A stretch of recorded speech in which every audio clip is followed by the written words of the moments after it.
Hey guys, welcome to my channel, and this video is all about my monthly reading wrap-up. I'm not a very fast reader, but I read 3 books this month and today I'll be reviewing them, so let's get straight into it.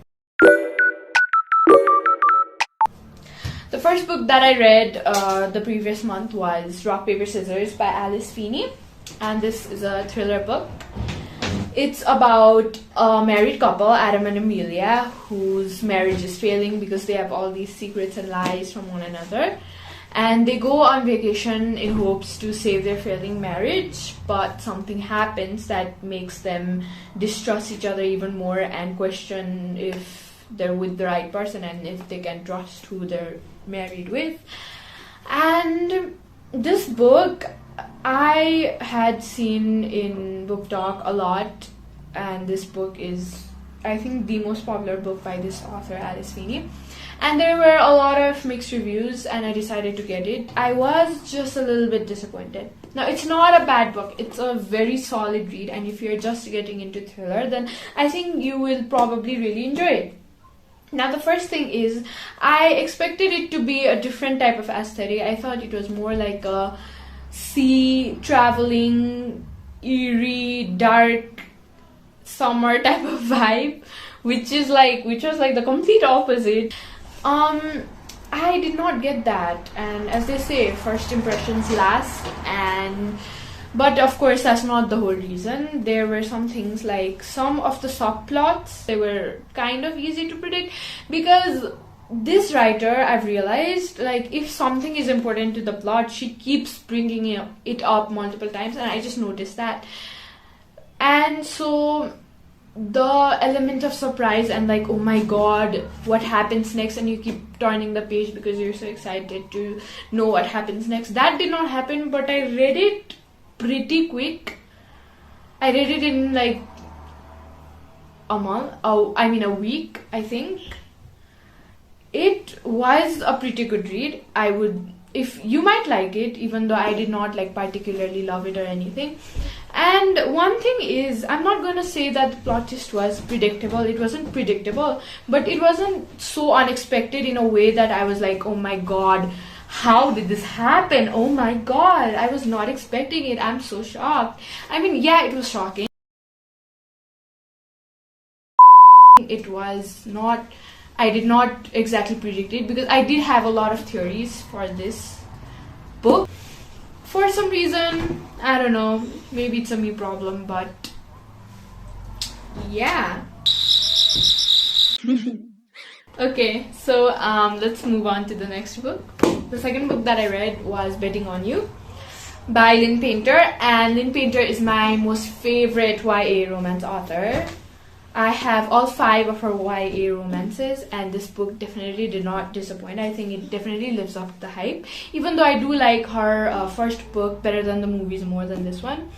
But yeah, the main couple, they have a lot of chemistry. Like, this book flew by. When I saw this, like, it's pretty thick, and as I said, I'm not a very fast reader, so like, unless a book really gets me into it, I'll take forever to read a book. But it just felt like this flew by because it was that good. The only thing that I didn't like was that it has like a bet element to it, like a bet plot, and that I did not enjoy. But the man is a very green flag man we love, and I was giggling and kicking my feet the whole time. So, and it just basically had everything that should be in a YA romance novel. I don't know what else to say. It's just highly recommend. Good book. Now, the third book that I read was Book Lovers by Emily Henry, and I do not have the physical copy with me because I borrowed it from my school library, and I could not finish it. I DNF'd it. A book has to be really uninteresting for me to DNF, because I do not have the habit of DNFing things easily. It was, I'm not gonna say it was terrible, like, some of the scenes did get me invested. It was fun to read, like, some of the scenes, some of the chapters were fun to read, but the writing felt really repetitive. Emily Henry is such a hyped author on Book Talk, and one should I say, bad habit or bookish habit, let's say, is I only read super popular book talk books. And the reason is because books are expensive, and so I read a lot of reviews. I need to know if it's really like up to the hype. So I need people's opinions, and that's the reason that I only get popular books, because if I get a niche book and I don't like it, then that's just a waste of my money. So I just want to buy books that I love, and I'm sure that every reader can relate.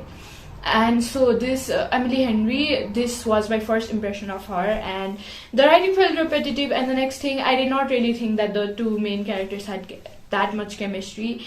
Like even in the romantic scenes, I was not really like feeling it. Like I was not really like I did not have that feeling like how I have with most romances. And the main thing for me is that I was not able to connect enough with the characters to really care about the story, or like what happens to the character or their character arc or whatever.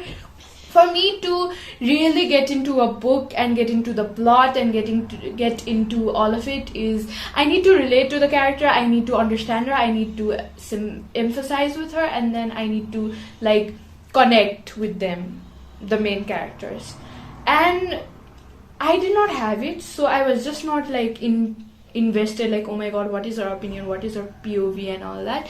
And it would be nice to get the male character's POV as well, and that's the reason that I really love Betting on You, the previous book that we talked about. It had the POV of both the female lead and the male lead, and that's what I really love about a book, like a scene happening and then the perspective of both the leads and what they're thinking and what they're feeling and their feelings.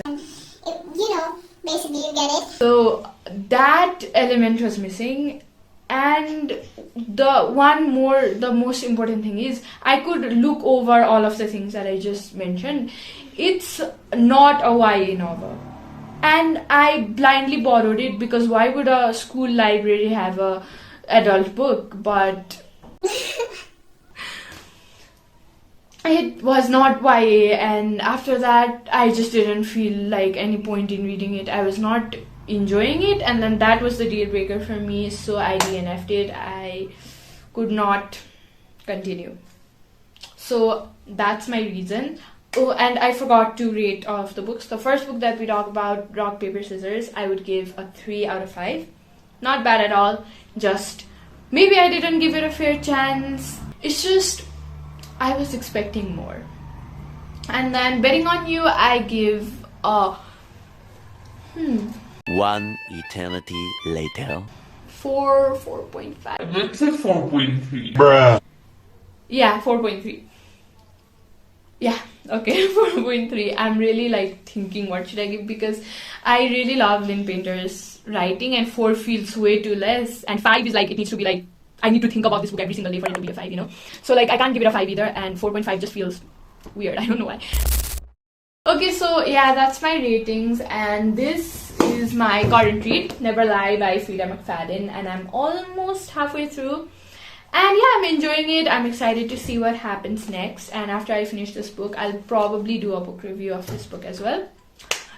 And that's the end. That's all for today. Stay tuned for more videos and watch more of my content. I hope you enjoyed the video. Bye. Thank you for watching. Like, share, subscribe, do all of it. Thank you, thank you, thank you.